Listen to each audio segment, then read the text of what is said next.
অত্যন্ত একটি খুবই গুরুত্বপূর্ণ ক্রিটিক্যাল বিষয়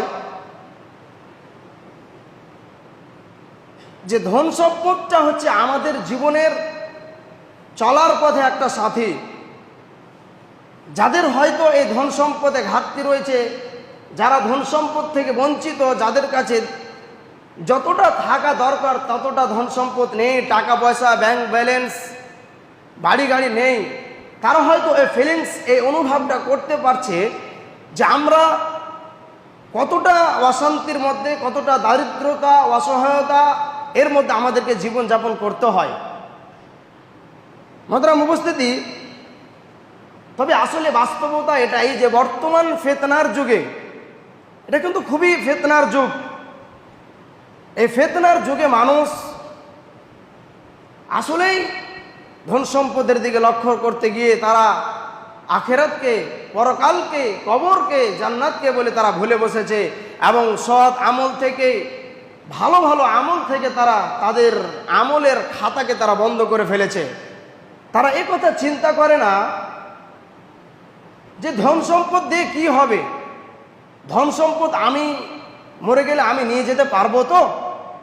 এই প্রশ্ন, এই এই অ্যাবিলিটি, এই চিন্তা ভাবনা, এই মন মানসিকতা তাদের মধ্যে জাগ্রত হয়নি বা তাদের কাজ করে না।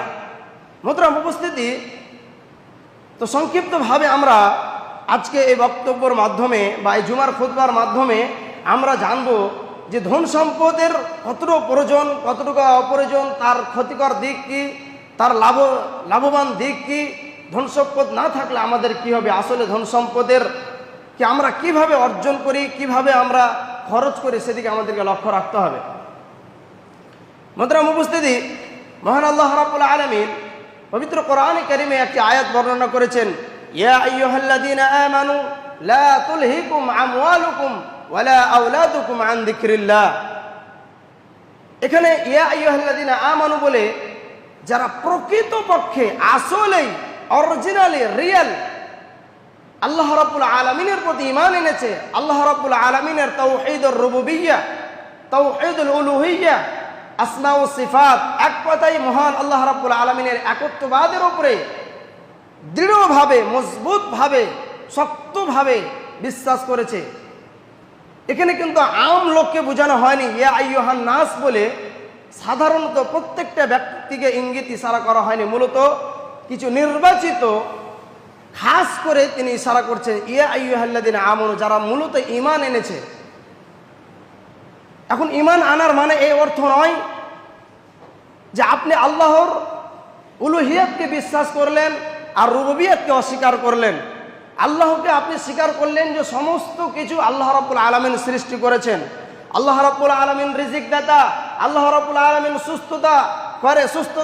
সুস্থদাতা, আল্লাহ রাব্বুল আলামিন আরোগ্যদাতা, আল্লাহ রাব্বুল আলামিন শান্তিদাতা, আল্লাহ রাব্বুল আলামিন প্রত্যেকটা ক্ষেত্রে তিনি রাজত্ব করে থাকেন। এই কথা, এই ঈমান আপনি বিশ্বাস করলেন।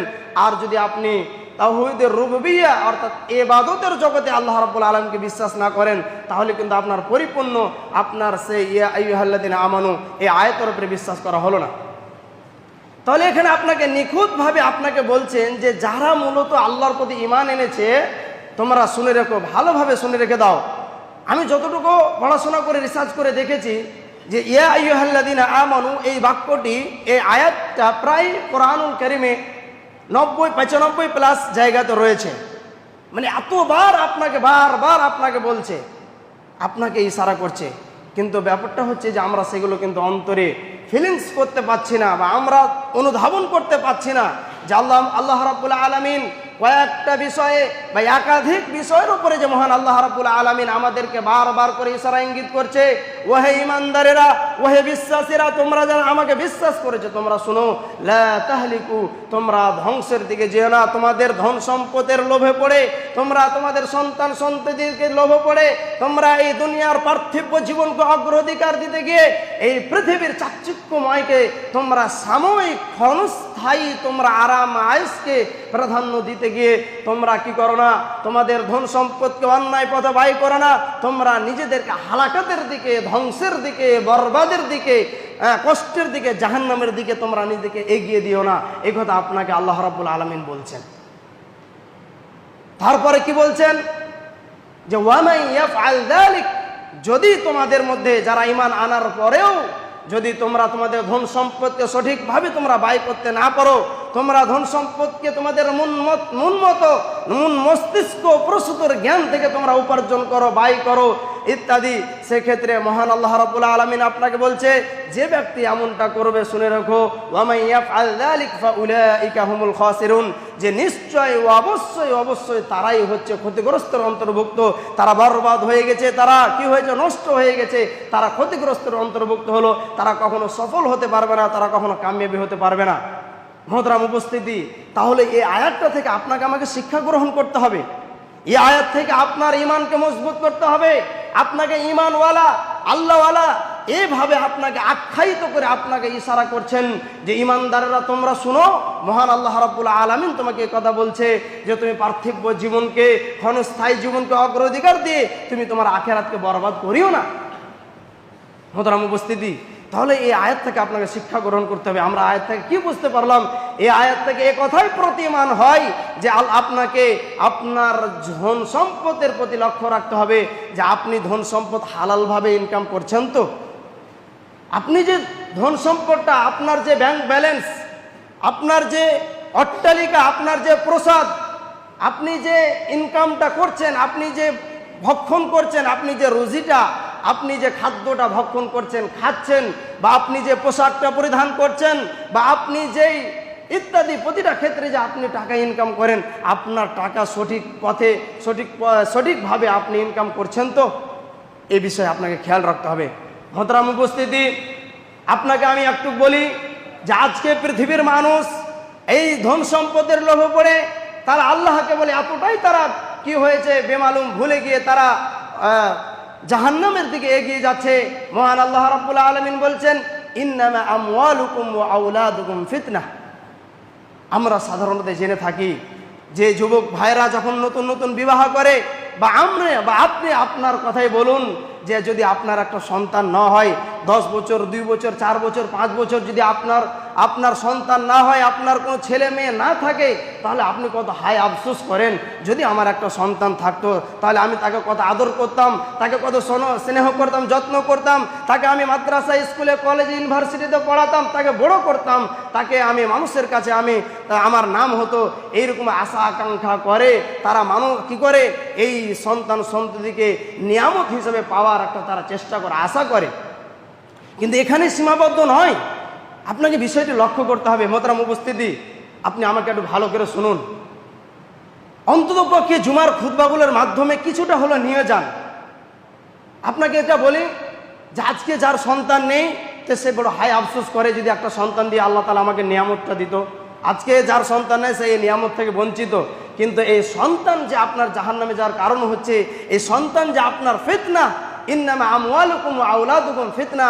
আপনার ধন সম্পদ, আপনার মাল, বা আপনার ধন সম্পদ, বাড়ি গাড়ি, আপনার সন্তান সন্ততি যে আপনার ফিতনাতে পরিণত হচ্ছে, একথা আপনি চিন্তা করতে পারছেন না। তো কবে আপনি এগুলো ভাববেন, অনুভব করবেন? আমাদের তো কাজ শুধু এখানে বলা নয়। আমি এর আগেও এই মেম্বারেই বলেছিলাম যে আমরা আসব, শুধু বলে চলে যাব, আর এর মধ্যে সীমাবদ্ধ থাকবে, এটা কিন্তু ইসলামের নৈতিক মূলনীতি নয়। আপনাকে শুনতে মানতে হবে, শোনার পরে জীবনে বাস্তবায়ন করতে হবে, না তো বক্তব্যের সাথে মুনাফিকি করা হয়, বা মহান আল্লাহ রাব্বুল আলামিনের সাথে মুনাফিকি করা হয়, বেঈমানি করা হয়। এটা কিন্তু একজন প্রকৃত ঈমানওয়ালার চরিত্র হতে পারে না। অতএব এখানে মহান আল্লাহ রাব্বুল আলামিন ইন্না একটা খুব নিখুঁত শব্দ, যে কঠোরভাবে আল্লাহ রাব্বুল আলামিন মজবুত করে দৃঢ়তার সাথে আপনাকে বলছেন যে নিশ্চয় নিশ্চয় অবশ্যই আপনার ধন সম্পদ, তোমাদের ধন সম্পদ কিন্তু শুধু নিয়ামত নয়। যারা মনে করছে আল্লাহ আমার অনেক গাড়ি বাড়ি টাকা আছে, তো আল্লাহ আমাকে নিয়ামত দিয়ে ভরপুর করেছে, আপনি এই চিন্তা বাদ দেন। এটা আপনার সঠিক ধারণা নয়। এই চিন্তা চেতনা আপনি বাদ দেন। আপনার ধন সম্পদ আপনাকে জাহান্নামে নিয়ে যাচ্ছে কিনা এই চিন্তা আপনি করেন। আপনার সন্তান সন্ততি এই চিন্তা করেন যে আমাকে তারা জাহান্নামে নিয়ে যাচ্ছে কিনা। মোহতারাম উপস্থিতি, আজকে আমরা শুধু ধন সম্পদের প্রতি পড়ে আছি যে কিভাবে আমি 10 টাকা ইনকাম করব, কিভাবে আমি আমার প্রতিবেশীর চেয়ে আমি তো 2টা গাড়ি বেশি করব, আমি কিভাবে তার থেকে 2টা বাড়ি অট্টালিকা বড় করব, তার থেকে আমি কিভাবে রং ভালো দিতে পারি, তার থেকে আমি কিভাবে ভালো টাইলস বসাতে পারি, আমি ওর থেকে বেশি ভালো দামে জানালা সেট করতে পারি ইত্যাদি। এইগুলি নিয়ে আমরা ব্যস্ত আছি, কিন্তু আমরা এই চিন্তা করি না যে আমাকে তো একদিনে পৃথিবী ছেড়ে চলে যেতে হবে, এই দুনিয়াতে এত চাকচিক্যময় করে আমার কি হবে। মোহতারাম উপস্থিতি, আল্লাহ রাব্বুল আলামিন বলেন 30 নম্বর পারা এই সূরাটি অবস্থিত, আলহাকুমুত তাকাসুর হাত্তা যুরতুমুল মাকাবির, যে আজকে মানুষের অবস্থা এমনটাই হয়েছে, মানুষ এতটা নিচে নেমে গিয়েছে যে বলার কথা নাই। মানুষ আজকে প্রাচুর্যের লোভে পড়ে, ভালোবাসার লোভে পড়ে, ধন সম্পদের টাকা পয়সা বাড়ি গাড়ির ইত্যাদি সেক্ষেত্রে লোভে পড়ে, লোভ লালসায় তারা আখেরাতকে বেমালুম ভুলে গিয়েছে। তারা কি করেছে, হাত্তা যুরতুমুল মাকাবির, তারা যতক্ষণ পর্যন্ত কবরে না যাবে তাদের এই চাওয়া পাওয়া আশা আকাঙ্ক্ষা তাদের কমতি হবে না, কমবে না। তাহলে আপনি কি এইটার উপরে আমল করবেন না নিজের বিবেককে জাগ্রত করবেন? আপনাকে আমি বিনীতভাবে বলি এবং আমি ক্যামেরার দিকে দৃষ্টি আকর্ষণ করব, প্রত্যেকটা মানুষের কাছে এ আমার বার্তা। প্রিয় মুসলিম সমাজ, সম্মানিত ভাইরা আমার, এই আয়াতের দিকে আপনি লক্ষ্য করেন যে মহান আল্লাহ রাব্বুল আলামিন বলেছেন যে মানুষের অবস্থা এমনটাই যে মানুষ যতক্ষণ কবরে না চলে যাবে, কবরে তারা না যা পৌঁছাবে, ততক্ষণ তারা লোভ লালসা ভুলতে পারবে না। তো আমাদের চরিত্র, আমাদের আখলাক, আমাদের আশা আকাঙ্ক্ষা যদি এমনটা হয়, তাহলে আপনি এটা ধারণা করিয়েন না যে আপনি আমি কবরে কিন্তু রেহাই পেয়ে যাব, আমি কিন্তু কবরে ফেঁসে যাব। মোহতারাম উপস্থিতি, আপনাকে আমি আরেকটা কথা বলি, মহান আল্লাহ রাব্বুল আলামিন বলেছেন, মান কানা ইউরিদুল হায়াতাদ দুনিয়া, যে ব্যক্তি এই দুনিয়াকে প্রাধান্য দেয়, যে ব্যক্তি এই দুনিয়াকে চাই যে দুনিয়া আমার জন্য কি হোক, অনেক সুখময় হোক, অনেক আনন্দের হোক, অনেক ভোগ বিলাসিতার হোক, অনেক টাকা পয়সা একদম বিলাসিতার মধ্যে থাকুক, একদম বড় লোকের মতো জিন্দগি যেন অতিবাহিত আমি করতে পারি, যাদের ধারণা, যাদের আশা আকাঙ্ক্ষা এমনটা হয়ে যায়, মহান আল্লাহ রাব্বুল আলামিন তাকে সেই দিকেই তাকে কি করে ধাবিত করে, কিন্তু পরকালে তার যে ক্ষতির দিকটা সেই কিন্তু আর চিন্তা করে দেখে না। সম্মানিত উপস্থিতি, আপনাকে কোরআনে কারীমের কয়েকটি আয়াত থেকে আপনাকে আমি এই বার্তাটাই দিতে চাই, এই মেসেজটাই দিতে চাই যে আপনি এই ধন সম্পদের ফিতনা থেকে, এই ধন সম্পদের প্রেম ভালোবাসা থেকে আপনি নিজেকে ফিরে আসুন। মহান আল্লাহ রাব্বুল আলামিন কি বলেছেন, যে যারা মানুষ এক পর্যায়ে দেখা যায় তারা ধন সম্পদকে জমা করতে করতে ওয়াইলুল লিকুল্লি হুমাজাতিল লুমাজা, যে মানুষ কি করে তারা টাকা পয়সা ইনকাম করতে করতে তারা এমন প্রাচুর্যের মালিক হয়ে বসে, ফলে তারা আখিরাতকে ভুলে যায় এবং কি করে তারা টাকা বলে যে এগুলো আমি নিজের থেকে করেছি, এগুলো আমার হাতের ইনকাম, আমি এগুলো কষ্ট করে মেহনত করে আমি ইনকাম করেছি। তারা এইভাবে অস্বীকার করে, তারা নিজেদেরকে জাহান্নামের ইন্ধন বানিয়ে ফেলে।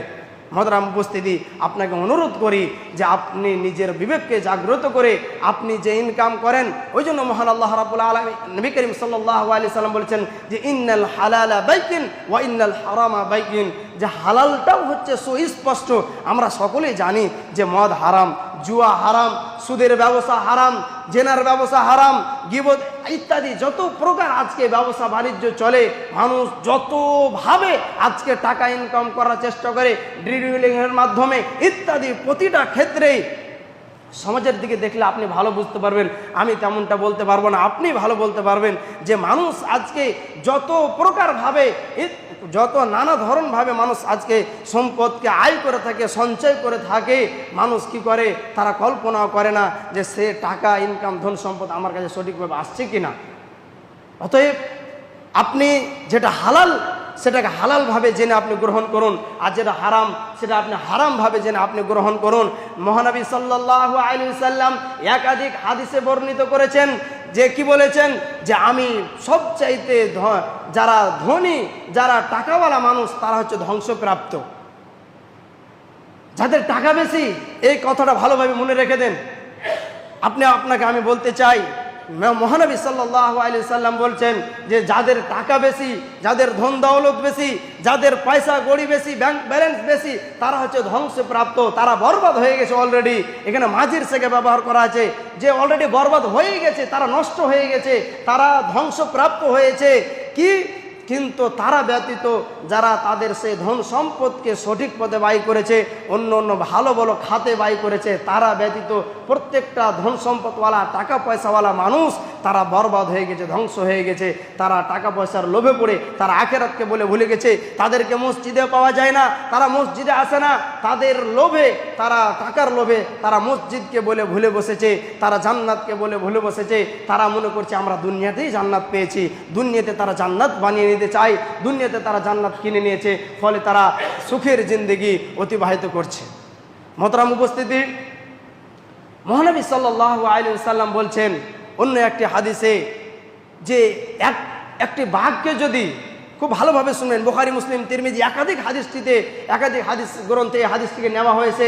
রাসূলুল্লাহ সাল্লাল্লাহু আলাইহি সাল্লাম বলছেন যে একটি বাঘকে যদি একটি ছাগলের পালে যদি ছেড়ে দেওয়া হয়, তো আমি এই ভয়টা করি না যে সেই বাঘটা ছাগলদেরকে খেয়ে ফেলবে, সেই বাঘটা ছাগলদের প্রতি আক্রমণ করবে, আমি এই ভয় করি না, এই আশা আমি করি না। তবে আমার এই ভয়টা হচ্ছে একজন মুমিনের ক্ষেত্রে, একজন দিনদারের ক্ষেত্রে, একজন মুসলমানের ব্যাপারে এই ভয়টা আমি করছি যে সেই টাকা পয়সার লোভে, ধন দৌলতের লোভে, দুনিয়ার প্রেমে ভালোবাসায় পড়ে, দুনিয়ার এত সুন্দর সুন্দর নিয়ামত পেয়ে সে আখিরাতকে বলে ভুলে যাবে, সে কবরকে বলে ভুলে যাবে, সে জান্নাতকে বলে ভুলে যাবে, এটা আমি ভয় করছি। তো দেখেন আপনি বাস্তবতা তেমন হচ্ছে না, আপনি বাস্তবতাটা দেখেন, আপনার নিজের বিবেককে জাগ্রত করেন। আজকে বাস্তবতা রাসূলুল্লাহ সাল্লাল্লাহু আলাইহি সাল্লাম যে বাক্য বলেছেন, ঠিক তেমনি আজকে সেটার প্রতি আমরা ধাবিত হচ্ছি। আজকে কয়জন মানুষ আছে, ওই জন্য ইবনে উমর রাদিয়াল্লাহু তাআলা আনহু সম্ভবত এই কথাটা বলতেন সব সময় যে কুন ফিদ দুনিয়া কাআন্নাকা গরীব, যে তোমরা দুনিয়াতে একদমে নিঃস্ব, অসহায়, মুসাফিরের মতো, গরিবের মতো জীবনকে অতিবাহিত করো। তোমরা বেশি প্রাচুর্যের দিকে তোমরা ছুটিও না, কারণ এই দুনিয়ার প্রাচুর্য বেশি দিন টিকবে না। কারণ আপনারা সকলে এই ইতিহাসগুলো জানেন, কারণ অনেক ধন সম্পদের মালিক ছিল, কিন্তু সে টিকতে পেরেছে? তাকে কিন্তু পৃথিবী ছেড়ে চলে যেতে হয়েছে। ফেরাউন কিন্তু আপনার আমার মতো টাকাওয়ালা লোক ছিল না, সেই কিন্তু মুকেশ আম্বানির মতো ছিল না, সে ইলেন মাস্কের মতো ছিল না, আর বিল গেটসের মতো ছিল না। এই বিল গেটসকে হাজার হাজার বিল গেটসকে কিনতে পারবে, এত তার ক্ষমতা ছিল, এত তার ধন সম্পদ ছিল, কিন্তু সেগুলো কিনতে কি করতে পারেনি, সে ভোগ বিলাস করতে পারেনি, তাকেও দুনিয়া ছেড়ে চলে যেতে হয়েছে।